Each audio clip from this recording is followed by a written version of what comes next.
Government meeting to order, and if we could have a roll call, please. Councilmember Dennehy? Here. Councilmember Gonzalez? Absent. Councilmember Jaquez? Here. Councilmember Meisner? Here. Councilmember Reed? Absent. Councilmember B. Smith? Here. Mayor Pro Tem Hamrick? Here. Mayor Smith? Here.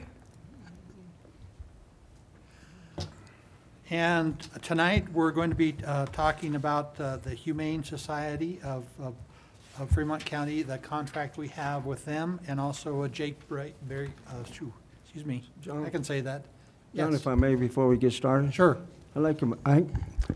Yesterday I got a phone call from a local citizen, and he mentioned to me, he says, I noticed that the National Guard has sent some folks to Valley View because of the crisis they're going through. And he says, I haven't noticed anything in the newspapers what's happening with those folks that are down here. And I also told him, I said, well, I agree, I haven't heard nothing.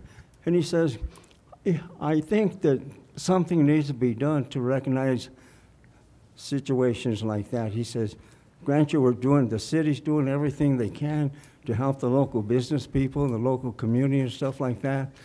He said, but these folks, and I know what he's talking about because it was with the National Guard for a long time.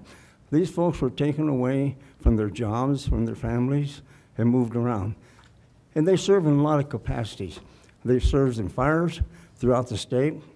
This local armory, when it was activated a long time ago, participated in 3 fires with the Forest Service. And they've also participated in other events, not just this one here, but all of them. When they have crisis, and if we look at, in a sense, the unfortunate situation that's going on right now in our state capitol, there they are again out there. So there's a lot of things that the National Guard units throughout the entire state, not just Colorado, but everywhere, that takes away people from their jobs, takes them away from their families for any indefinite amount of time. They'll send them to peace locations. They'll send them to military locations. They've been everywhere. They've been in Iraq, Afghanistan, the whole 9 yards. So I got with our administrator and asked him to see if he could look into and check into, is there anything that we as a city can possibly do to show our appreciation. And Ryan has assured me he's made the steps. He's reached out to both Valley View and the health department and to see what he can find out and see if there's anything that we as a city can do to say, hey, you're here, thank you, and we appreciate you. Thank you very much. Thank you. And actually, before we get started, are there any other comments from members of council? Jim. Thanks, Frank. I would second whatever Frank's recommending. I appreciate you stepping forward on that. Thank you, Jim. Mayor Smith. And also, Frank, thank you for that consideration. I think that is important, and probably any area we can think of to give recognition to those who are serving above and beyond. We definitely appreciate that for Canyon City. And also just appreciate that the election process went well in Fremont County, and congratulate those who ran our election here. And just want to say that above and beyond else, I just want to say that I, as my position as mayor, have a great respect for the Constitution of the United States of America, and hold that above all else to be the most sacred document, well, except for the Bible. But I do think that it was written by God, with the help of God, and respect it considerably. And I'm very upset by the behavior that's happening at the White House. And I just really felt like I needed to make that statement public. Thank you for that. It is quite concerning what has happened in Washington DC, and I'm sure that we all have thoughts about that, but the rule of law is paramount, and it's one of the obligations we have as citizens is to follow the rule of law, and under our Constitution. And beyond that, as commissioners and mayor, we each individually take an oath to uphold and defend the Constitution. And so thank you for that. And on that note, Brian, do we turn this over to Shane or? Mr. Doug Ray, yes. Doug Ray, thank you. We'll ask Mr. Ray to come up and give his presentation on state of the Humane Society. And I'll do just that. I think, excuse me. First thing I'd like to do is, I see a couple new faces up there. Tim, congratulations. Brandon, I don't see a couple other people here. Dolly, it looks like Dolly and Mandy are gone, but congratulations and, you know, in your positions on the city council. I think the first thing I'd like to do is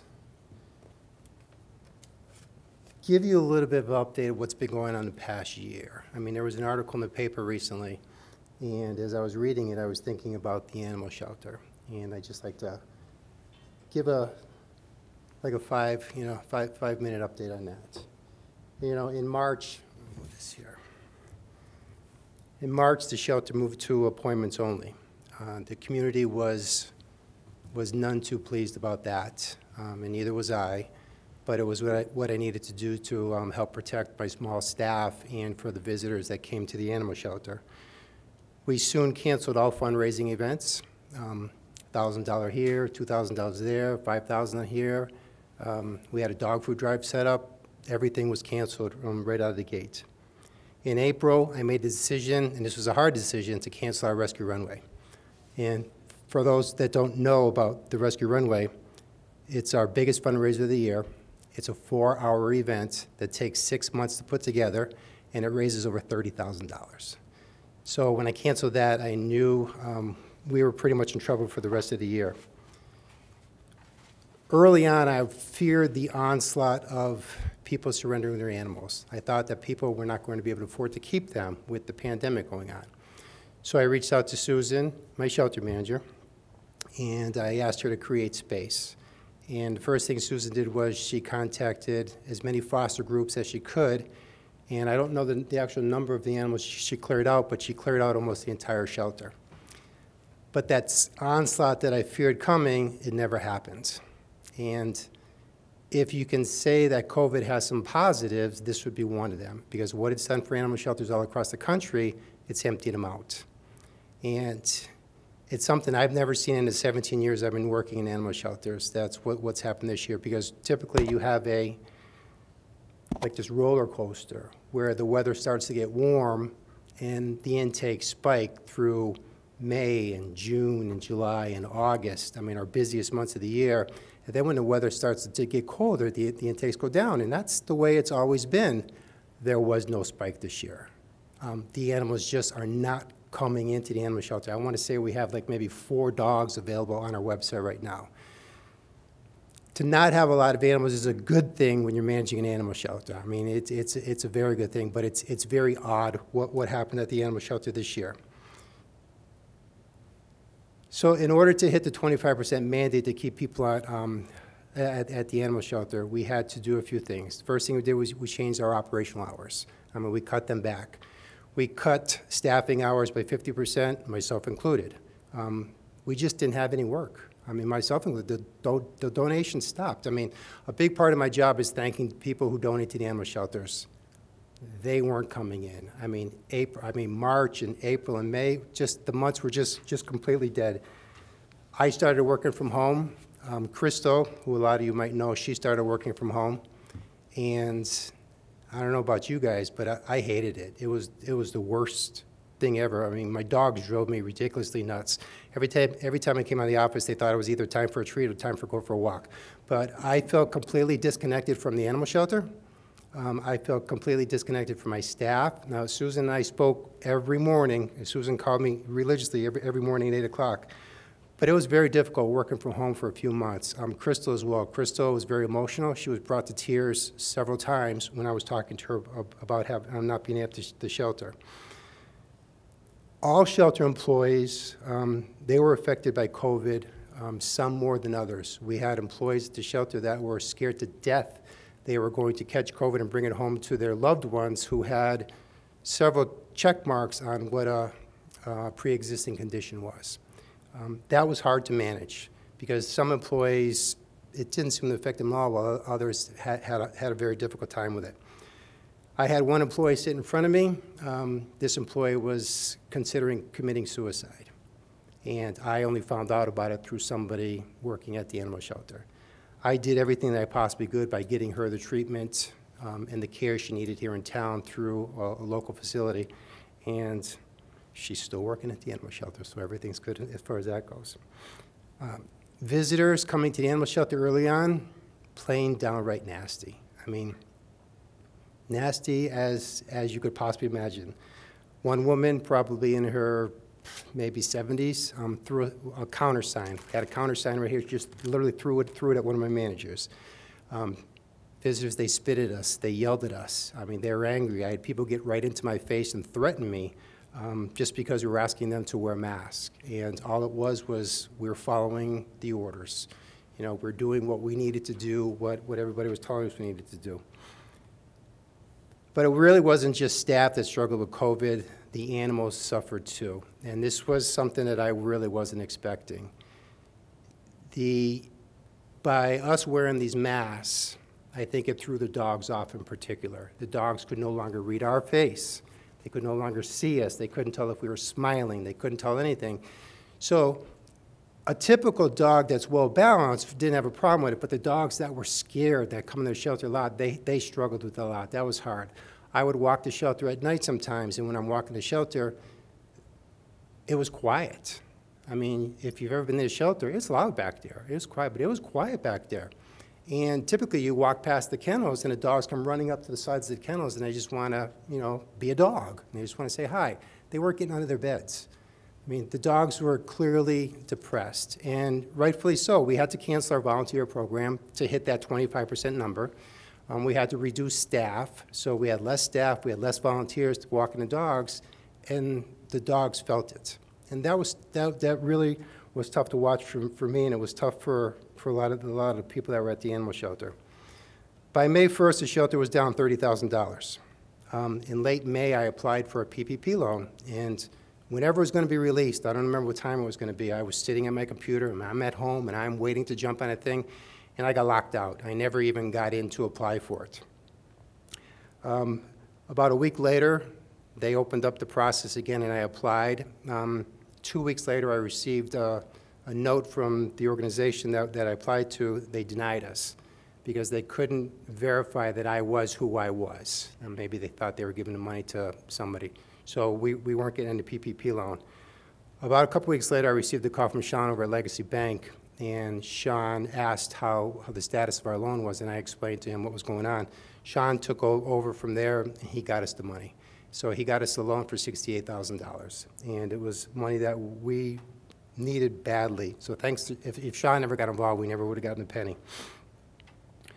By the end of September, Rescue Runway comes and goes, and we lost another $35,000. It was maybe $34,000, depending on how the year was going to go. And in November, one of my managers tested positive for COVID. A few days later, her grandmother died of COVID. So I have all these visitors coming to my shelter telling me that COVID was a hoax and it was going to go away after the election. It was very real to me. It was very real to my staff, especially to my managers who just lost a loved one.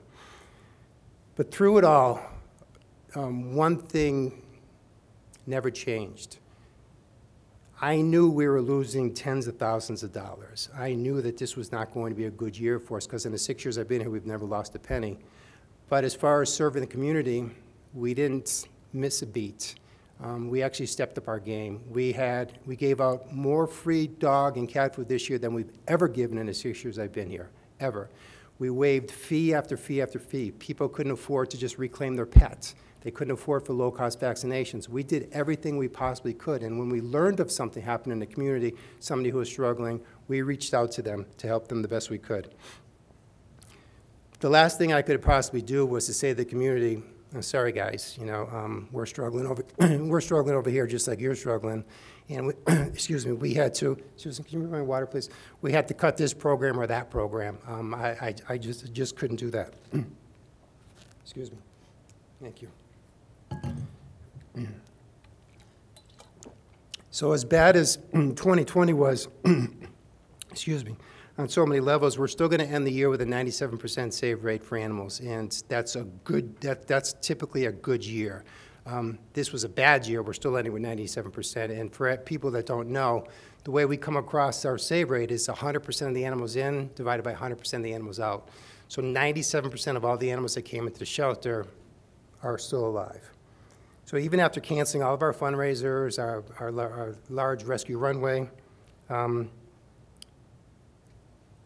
shelter's still not going to lose a penny this year. That's in large part thanks to one donor in particular. But I just wanted to share that. I know, sorry, Ryan, it was a little more than 5 minutes.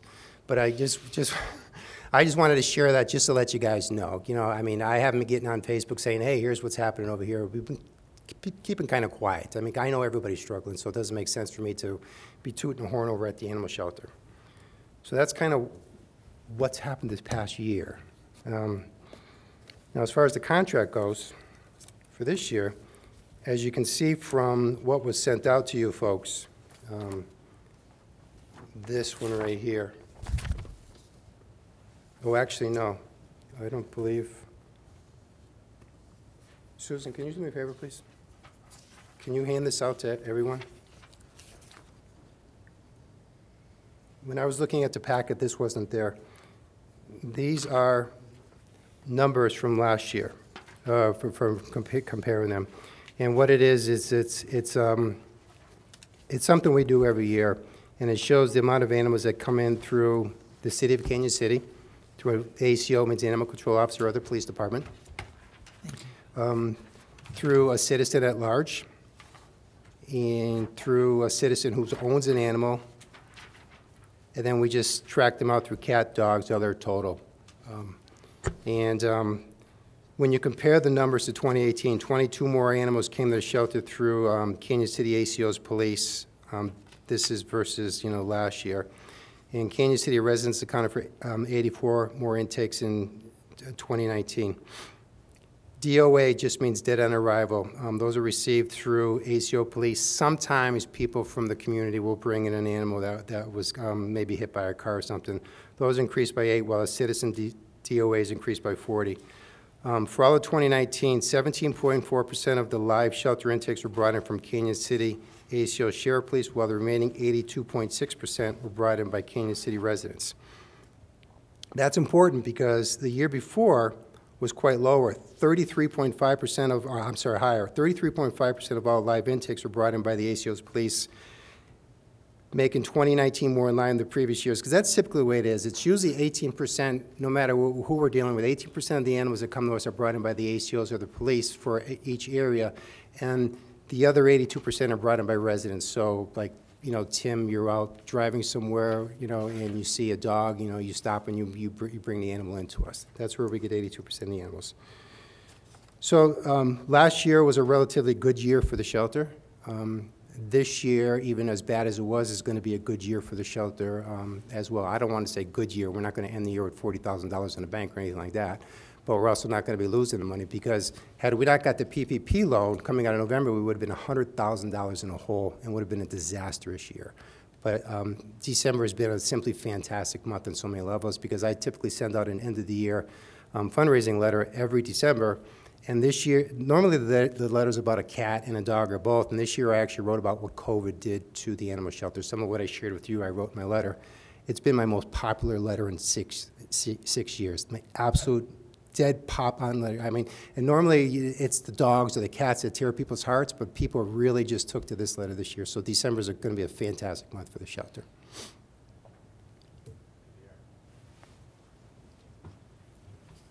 Okay. Any comments, questions from council? So, yeah, just raise your hand or speak up, because Ashley's got the thing. Jim knocked. Right. Jim? I just got a question that's been there, and I guess I haven't really noticed it, but on page 2 of the contract, I don't know why we have 2 contracts in here, but the second contract, which is obviously more complete. But page 8, item 8, or page 2, item 8, and this, I guess, kind of goes really more to Ryan.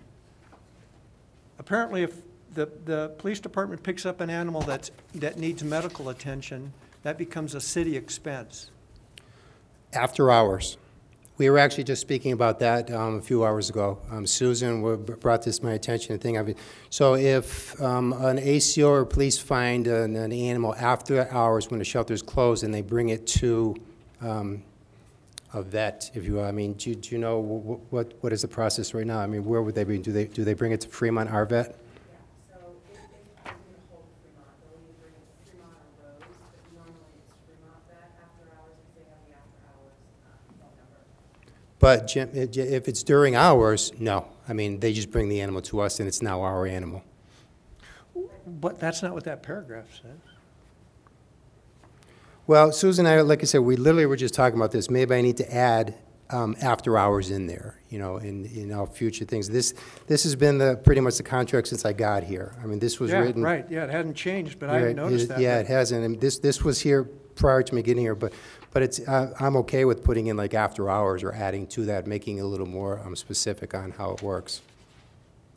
But I would be very clear, like if the police bring an animal to the shelter at 12 o'clock in the afternoon and the animal's in medical, the expenses are on us, not on the police department. Is it possible to modify, am I correct that that's reading that it doesn't differentiate between times or anything? It's just, I can modify that and send you guys a new one. That's easy enough to do. Because Isn't we this literally a- were just talking So about the- 2 hours ago. Yeah, this contract hasn't come before council yet. It'll come at the next meeting. So we can make changes if you'd like. but this is a city-generated contract, No. correct? This was in place when I Right. got here, so I'm not sure who created this, but Right. the guts of this were in place 6 years ago. I'm not sure who did it, the city Well, our or the attorneys Humane have Society. to, Yeah, 6 years ago, it would have been John Havens if, right. yeah.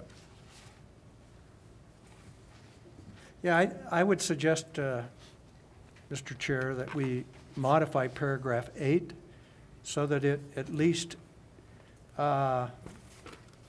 clearly, I'm going to say maybe delineates what's actually happening versus the verbiage that's there now. Because the verbiage there now would say that if we pick up, correct me if I'm wrong, but the current verbiage says that if we pick up an animal that needs medical attention, that's a city responsibility.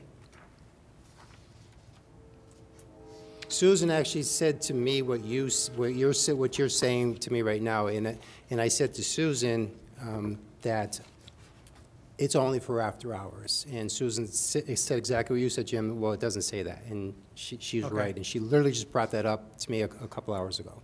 Does that make sense, Ryan, to have the attorney adjust that? Yeah, I think we can make that adjustment, absolutely. So I can just draft a new one and send it up to you? Yeah, Yeah, if you want to draft something, we'll review it. I'll do that tomorrow. Yep.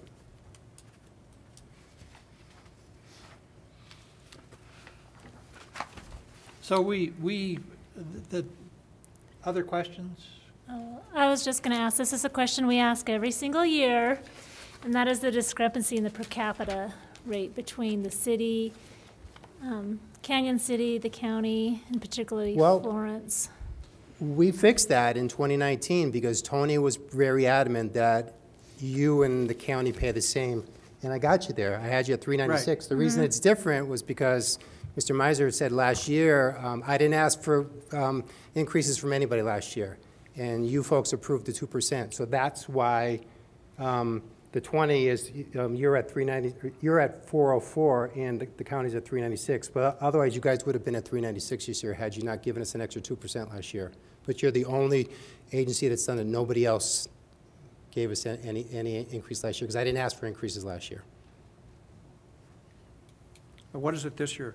5%? No, this year it's $4.24, and the county's at $4.16. I'm talking about the annual increase. It must be Yes, I'm sorry, yes, it is 5%. 5%. Yes. I didn't bring my phone, Doug, so lost my calculator. Well, the reason I did 5% this year, because we didn't ask for anything last year, and, this year being what it was, I just, put it out there, and I only asked for the three bigger ones, you, the county, and Florence. I didn't ask Right. for anything We've- extra from the smaller. We've been there with the small entities. communities. Yes. I mean, I know that's a struggle. Something I understand, I heard it today, and it was really the first time that I'd heard it, and something to keep in mind, Doug, and I'm not sure exactly where the city is, or whether this would be a county or perhaps joint, but I heard that CARES Act funds can be used to replace lack of being able to do fundraising. And this was specifically at the Rotary Club, where they have every year an annual duck derby, and that they received, the Rotary Club received a check to offset some of the losses because of the unable to conduct their fundraising because of the COVID. Do you know, is that correct, Ryan? I think there's a difference of interpretation between how the city is interpreting some of that and how the county is interpreting some of that. So it's our understanding that revenue replacement and fundraising being, considered revenue is not allowed under the CARES Act. And that's different than what the county is, different position than what the county has taken. But they could go to the county. So The then county is- just perhaps The a county word spent of, all of their money. excuse me? I just had a mayor's meeting. The county has already distributed all of their CARES Act money. They've distributed all of the CARES Act funds. Okay. So it's a moot point then, essentially. And unless there's some other determination made, then there's, evidently that's not available. But so I have a question. So what we have in front of us is a contract that was signed by you, Doug? Yes. In August? Yes. But it runs from really January 1st to December 31st? The year we are incorrect. Okay. I always send out the previous year contracts in August to give you guys plenty of time to budget plan. So this was actually supposed to come before council in the Pre-budget. last quarter, and to And- Mr. Ray's request to have that delayed, we put it onto this meeting. Well, the reason it was delayed, I got this crazy case of vertigo. I'm telling you, I'm 62. I've never had vertigo. I've known anybody in my life, and I was rolling out my back, after I was working out and everything, and I started getting crazy dizzy. Next thing you know, I'm in the emergency room, and it was just like, it pretty much stopped my life for 2 weeks because I couldn't even walk. Sure. So it was like the third day, I think I called Ryan and I says, I can't stand up, never mind, address the council. So I apologize for that, but I just couldn't make it when I normally should have been here. Not a problem, and that's not where I'm going with the question. It's really more of a legal question, to make sure that if you sign it in August and we don't sign it until, December or January, whenever, that We're gonna have that to do doesn't it create some anyways. problem. Yeah, we're going to be altering the contract anyway, so he's going to have to sign it again Sign it again, okay. with a more recent date. That's fine, and with the changes to it to reflect the after-hours language, then that would be appropriate also. Yes, Jim? Well, I'll do the same thing I'm always doing, is it astonishes me that your shelter continues to rely so heavily on donations when it's such a critical function of the community as a whole, and I'm talking county and the city. And I'm going to continue to say, I'm not in favor of increasing any budget item in the city. I know that our budget is tight, and we've been through that. But I'm also going to say that the Humane Society services are critical and a necessary evil. And I'm going to suggest, and of course, as my personal position on council, We need to look at those figures. I would like to see whatever we pay, that the county would pay, and that the county would willingly step up to recognize the importance of the Humane Society, but I also am going to continue to be concerned about your heavily reliance on donations, because when it doesn't happen, your operation gets strapped. This would be the first year that it almost didn't happen. We've never had a problem in past years. This would be the first one, and if we didn't get the PPP loan, then this would have been the first year we would not have hit or even come close to hitting budget. But I know what you're saying, Jim. I do. I just have a hard time. I mean, we're at a combined per capita of $3.95, and the national average is $5.85. Right. But when I first started, and you all know this, I was hit with a tremendous, first of all, for people that don't know, the shelter had not asked for an increase for decades. It was paying the same thing year after year after year. You guys were bumping up, Canyon City, when I say you guys, were bumping up yours like to, well, I got the history here. Well, not here. Prior to 2013, you guys were the only organization that was bumping things up. But then when I got here, in my first year, I didn't ask for a penny because I wanted to prove to y'all that we could do what I said I was going to do. And then the following year, when I asked for that increase, I received significant pushback from the smaller ones up to the bigger ones. Right. Canyon City is the only organization, or the only municipality that didn't give me any pushback. In fact, I remember we were sitting in a meeting right back there, and one of the past city councilors looked at the current city manager and said, find the money for them. And you guys were the only ones that never gave me pushback on anything on any year, but the other ones were tough. And to look at what I'm getting right now after, battling for 4 years, I'm going to be hard-pressed to ask people for another 15% just because of what I went through when I first got here. It wasn't good. It was bad. I thought I was going to run out of town. It was so bad. Well, I understand that, and I appreciate that, but my concern is if your organization were to fold, we have a different problem on our hand, and it's not going to be a cost at $78,000. Correct. I can tell you that right now. So I ask council to at least consider that, and you want to look at the problems that Pueblo has and the problems that Colorado Spring has in terms of trying to keep a viable humane society or animal control available, and it's a challenge. And unfortunately, it's like recycling, and there's a cost associated with it. Maybe we get the chief to take all the dogs home with him. Well, he's already got two. He's already got two. So according to ordinance, he's got room for a couple more. So.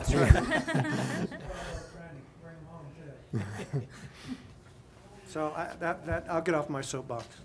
So considering that, Jim, what do you think is a solution to this? I mean, what I don't want is the message I don't want to give Doug is to say, gee whiz, Doug, you got a problem here, go fix it, But everything you said is correct, and given that, is there something that can be done?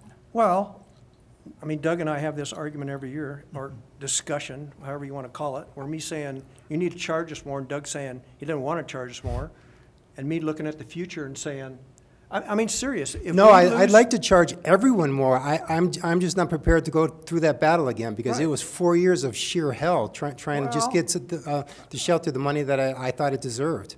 I understand that, but I'll just say, look into the future, and we don't have a humane society available next year. We have a different set of problems, and the cost to do that is substantially different than where we're at. And if we can at least do our part to maybe get that cap figure closer to a national average, none of us like, and myself include national averages, but I think that should be part of our goal, is to get that cap for the city closer to a national average. And then maybe at least we're setting the example for some other communities to understand the responsibility that we have.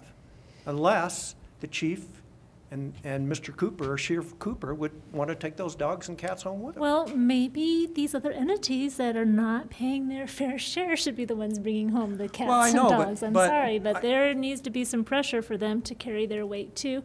And I'm not super excited about being the one that carries the burden outside of our jurisdiction.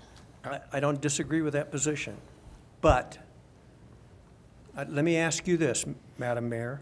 If we do not have a humane society next year, what are you going to suggest the city do, only the city, with the animals that are captured for 2021? What's your solution?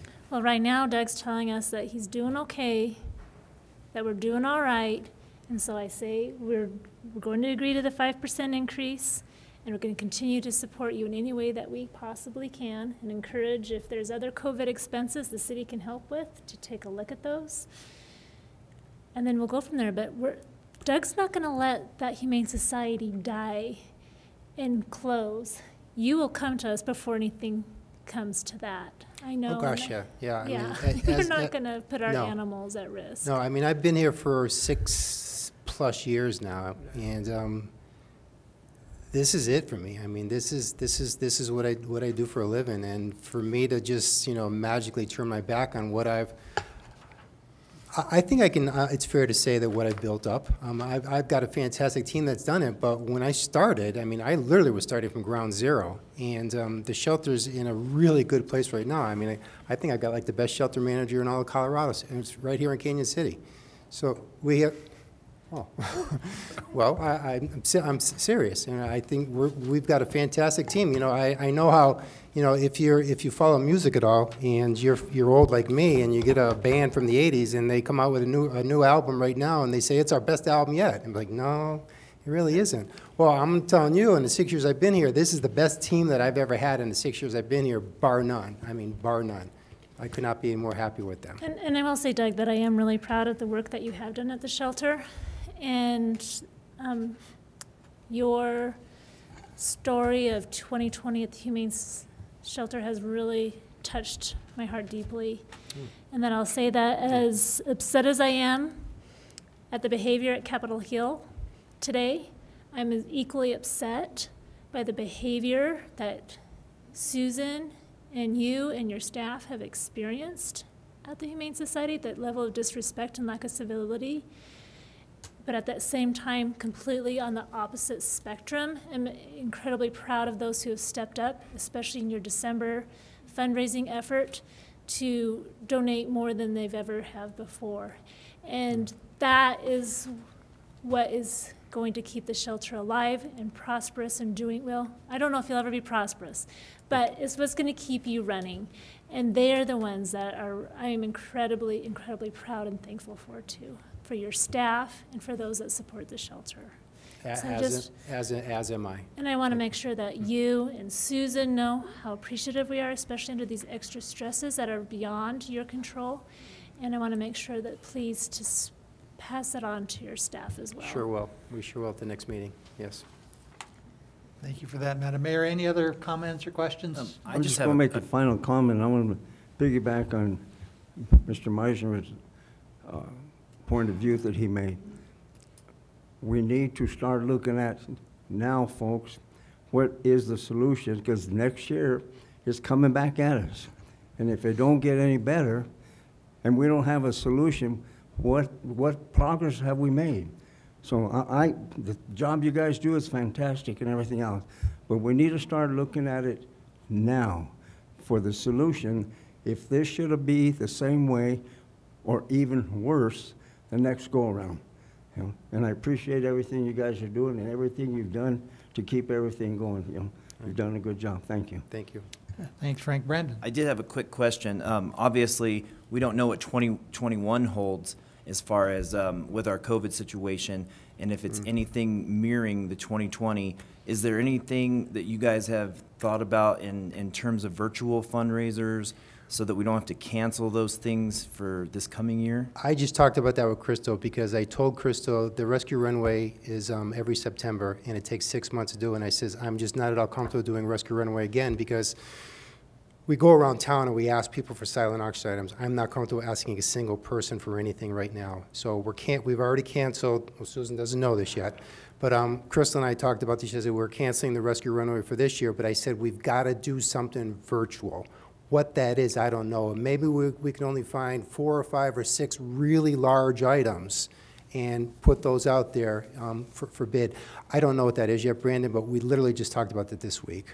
So the rescue runway definitely, as I've been telling everybody, we're going to do it again this year, and we just can't. I just can't plan for it. It takes 6 months to pull this thing together, and God knows where we're going to be next September, or this September now that we're in New Year. There's been a lot of really creative virtual fundraising that's been happening, and there's a lot of ideas out there that Sure. can be of help. And we'll definitely be championing whatever you choose to do. Well, thank you. Jim? Just quickly, we got to be careful, but we have an asset within the city in terms of Christie, that her ability to work with different forms of media is outstanding. We got to be careful in terms of utilizing that service, but I think she would be available and chatting with Ryan in terms of maybe giving some consultation or some ideas in terms of. Excellent. Okay. I would think that, I mean, she does an outstanding job for the city in terms of lots of those media options in terms of getting word out there and what have you. Yeah, we can certainly, have some conversations around that. We also have a city grant writer, and Right. while we not necessarily write the grants for you, but we can put out some additional searches through some of our grant databases to see if anything else comes up that you guys, because I know you guys write quite a few grants yourselves. Well, we just wrote one, and I was knocking on wood, $40,000 for to help with the new dog kennels, and we just got the letter in the mail saying we're declined. So grants are tough. Grants are tough for small organizations like ours. Yep, and maybe we could have some brainstorming around that to see if we can help improve your acceptance rate. Excellent. Would love that. Thank you. Great. Thank you for that, Doug. And just on a point of personal privilege, I'd like to say my standard for the best band records is the 1960s, unfortunately. It's going to be hard to argue with that. Thank you. Thanks, guys. Thanks, Doug. Thank you, Doug. And now we've got about 20 minutes, 15 minutes or so to talk about Jake breaks. Is that going to be you or the? Yeah, I will get it started. Several of you have reached out to me about some of the complaints you've been getting from citizens regarding the sound that's coming from engine mufflers, Jake brakes that are down in the Highway 50 downtown area. And we've got this on the topic tonight. We've got a memo from the city engineer, Adam Lancaster. We also have Chief Schick here to talk about it from an enforcement standpoint. I know he's reached out to Colorado State Patrol to talk to them about how they handle some of this. So we'll get started with Adam and just kind of overview. And this topic this is not the first time this topic has come up, so he has a little bit of that historical background here. Thank you. So, Adam? Yeah, thank you. And I do have kind of a, I misspoke a bit in the first sentence of my memo. So for those who don't understand, Jake Brakes is a brand name, an engine compression baffle system that uses the engine to slow a vehicle down. So what you're hearing when those trucks are slowing down is that engine brake system, whether it's an actual Jake brake, quote unquote, or a different brand. That's what you're hearing. It is not illegal to use engine brakes. In fact, it's necessary to slow some of these bigger trucks and heavier loads down. It would be unsafe for them not to use their engine brakes. Every truck that has been built in a factory since 1978 is required to have engine brake mufflers. And engine brake mufflers are in addition to what you would typically think of as just an exhaust muffler. And so we've had complaints about these in the past, mainly from residents along Tunnel Drive, which we kind of expected that. They're right next to one of the busiest quarries in the state, on a hill. They live in an industrial area next to a mine. And so, but we've also more recently heard about the use of the engine brakes, even on the west end of town. So again, it's not illegal. So you couldn't have a sign up that says no Jake brakes. There's no law against using an engine brake. You can have signs up that say, noise ordinance enforced, engine brake mufflers required, that sort of thing. From my experience and a little bit of the research that I've checked into, that there's not a lot of enforcement statewide, even by State Patrol. It's the communities that have been somewhat successful in making an impact have focused on education, and that's basically been through signage or sending materials or having discussions with the area truckers and those sources of those trucks, like the quarry. Again, if you wanted to try to, even Chief can get into this a little bit, but there is method for enforcement. I'm not sure it's an effort that we'd want to go through or how that might impact the public. One of those things that I didn't discuss in my memo, but we discussed previously with city councils, is the impact to the general public. Also, if you're enforcing in a fair and consistent manner, as you know, we have a lot of modified vehicles that are not trucks, motorcycles, hobby builders, those sorts of things, even, and so just to force some of those things across the board could become cumbersome, but there is a process for doing that. But it wouldn't be enforcement of using an engine brake. It'd be enforcement of whether they have the properly installed muffler system. So I think I'll just let the chief now chime in and give his opinion as far as what he thinks he can do as far as enforcement and the information he got from State Patrol. Thank you, Adam. Madam Mayor, Council. Quite simply put, I spoke with Commercial Vehicle Inspector with Colorado State Patrol, Jason Greninger, and locally Captain Smith, and learned that they absolutely do not enforce this ordinance. Their perspective is, and after gaining some education on the matter, I think I fall on the same side of the fence, that when we start looking at ordinances that affect the stopping of 40 to 70,000 pound vehicles, we're looking at comfort and convenience over safety. So that's why they don't enforce those ordinances. They caution, they've seen a couple jurisdictions that have passed ordinances and started enforcement, and they referenced one particular accident in Denver that resulted in a loss of life. And they said the temperament is the first series of tickets that we issue truckers for using their Jake brake systems. They have a switch. They can turn it off. And to avoid those tickets, they'll start turning them off. And then we're relying solely on their traditional braking system, which puts our public at risk.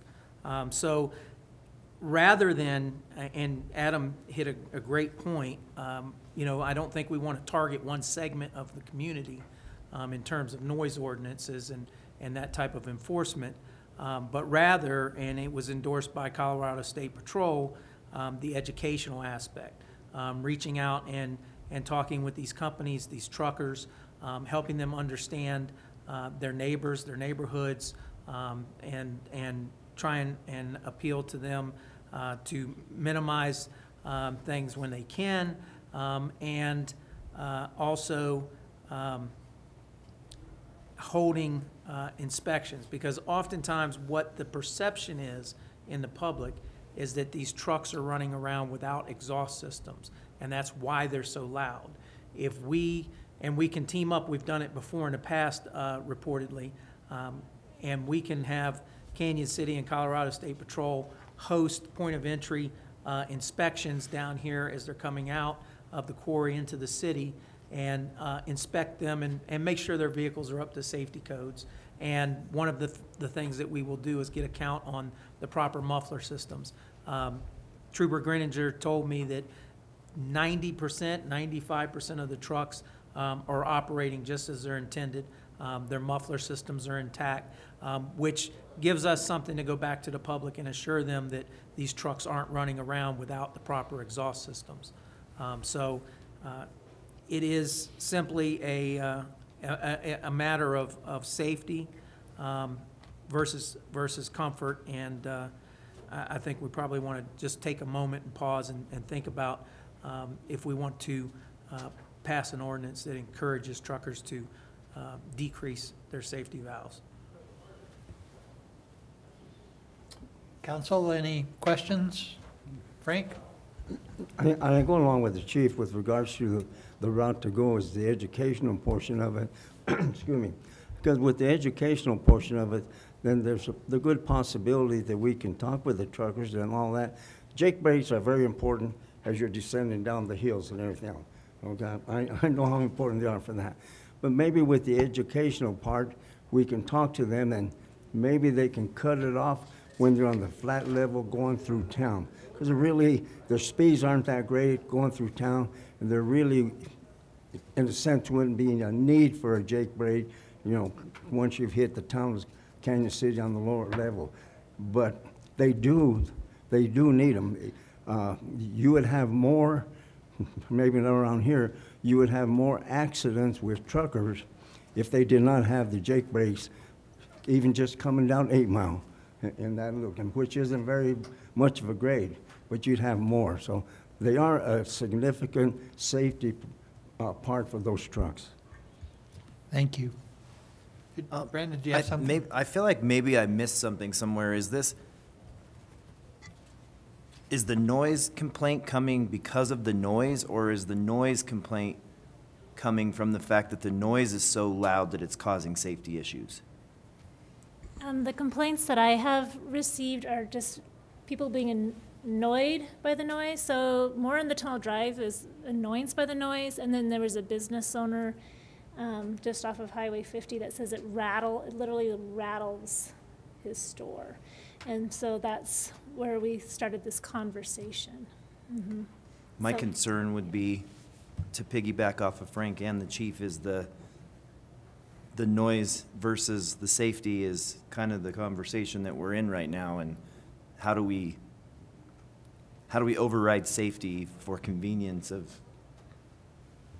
Well, and I think there's an addition to that, and the addition is that, as Adam said, since '78, the vehicles are required to have the mufflers, and like most cases, there are some truckers that like the noise that may have modified their mufflers. So we're really talking about a small percentage, perhaps, of the vehicles. Jim, did you have something? Well, I'll start with a simple comment. I've got a engine braking system on my pickup that I never use unless I have my trailer on. When I have my trailer on, it's a complete different story, and that I rely on that engine brake system to help me control my speed, particularly, as Frank said, on descending any type of a grade, and it's critical. It's critical from a standpoint that the typical braking system relies on friction. Friction causes heat, and heat consequently deteriorates braking systems. So the less that you need to rely on your normal braking systems as a primary source, the safer overall the vehicle is. So I can at least recognize that.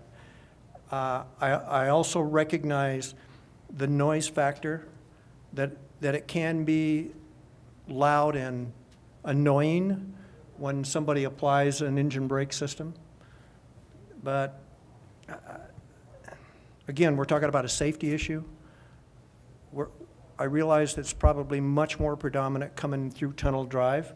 We could maybe do some education with the quarry up there try to educate drivers that, hey, when you're coming down Tunnel Drive, when you're in those more residential areas, kind of minimize the use of your engine brake systems.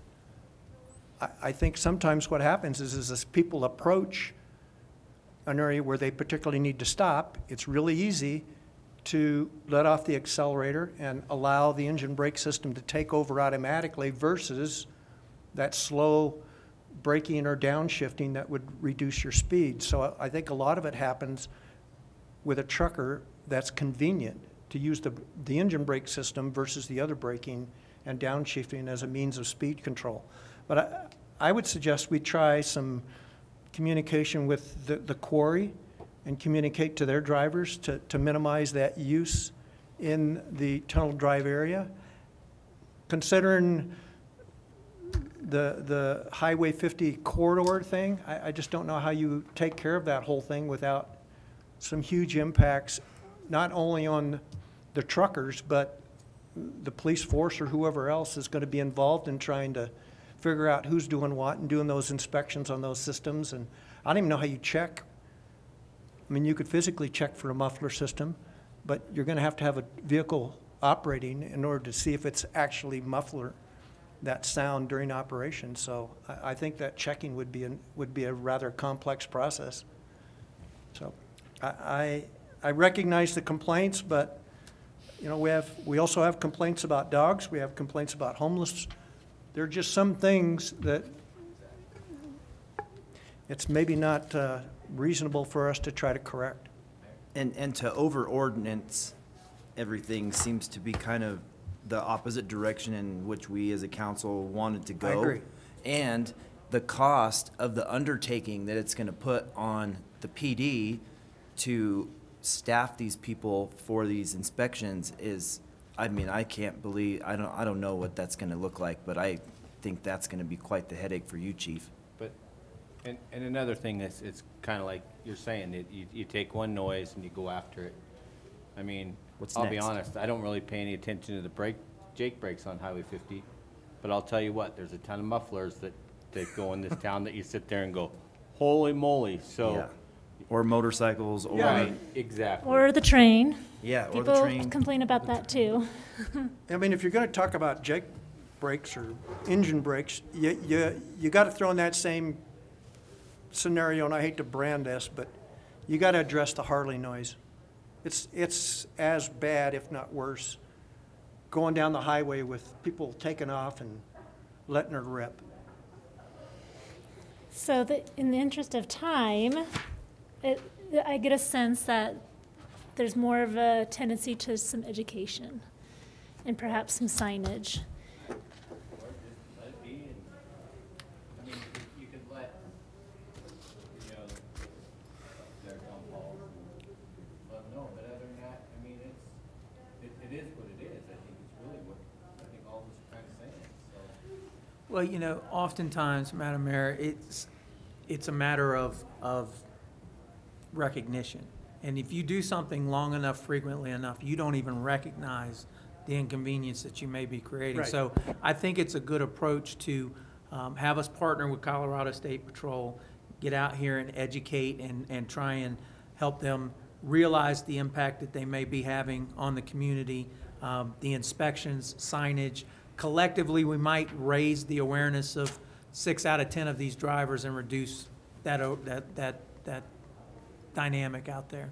How burdensome is it to do inspections? Because I was kind of like Brandon, like that sounds pretty burdensome. Well, and I don't it's know quite how a the process quarry when you would do a really full wanna do commercial it. vehicle Right. inspection. But I was encouraged to find out that if we wanted to go that route, that Colorado State Patrol has billets, that we could send somebody there and get a level 1 inspector certified in about 3 weeks. I'd say we have a conversation with the quarry first before we Right. go to the extreme measure and just see what level, you know, what their side of the story is and all of that before we get too extreme. I will say that upon the complaints, I did bring complaints to city council and asked, is this something you want to take into consideration? And that is why it was brought to us today. And I think it's important to have this conversation because when we will get more complaints, we can say, this is what we found out, this is what the discussion was. Right. And this Jim? is what we will. I think an allocation of resources, I mean, I respect the mayor's position and the fact that she brought this complaint, but if I have to allocate resources of the police department between inspecting truckers coming into town, or spending time over at Red Park, or taking care of some homeless situations that we've got in terms of illegal encampments, those other two items are 1 and 2, and the trucker issue is number 15 on my list of priorities. I agree. Yes, sir. And speaking of which, bringing up Red Park, we did get a complaint today about equality of enforcement. And so you mentioned equality of enforcement that would have to be done with a Jake Brake and ordinance for sound. But there's also been some equality of enforcement complaint at Red Park because apparently there was a religious organization that was passing out some pamphlets and were asked to leave. And so that is just an example of the trouble you can get into if you aren't really strictly being equal in enforcement. Is that the trouble that you could get into if you don't? I just got the email today. Did you receive that, Chief? I received word, Madam Mayor. I didn't Yeah, receive it. I've forwarded it to the Okay, chief Yeah. this okay. afternoon. Thanks. Frank? Yeah, John, I want to end this one on a little bit of humor. Some of these guys aren't old enough to know about it, but I can remember back when we used to go out there and glass packs were the popular thing. yeah. You did everything you could to your car to get them in there, so when you were going down there, people knew you were coming down the road, 'cause bang, bang, bang, you know. So mufflers have been a problem from way back when, but I'd say safety is the main cause for what we're looking at, and I think that's the right approach, Chief, getting with the patrol and working something out. Thank you. Yes, sir. Thank you. Thank you, Chief. We're glad to have Thank you Do here. you have direction, Ryan, do you think? Yeah, I think we know where we're going. Okay, great. And thanks for the laugh, Frank. That's good to have. And so this meeting is concluded. Sure.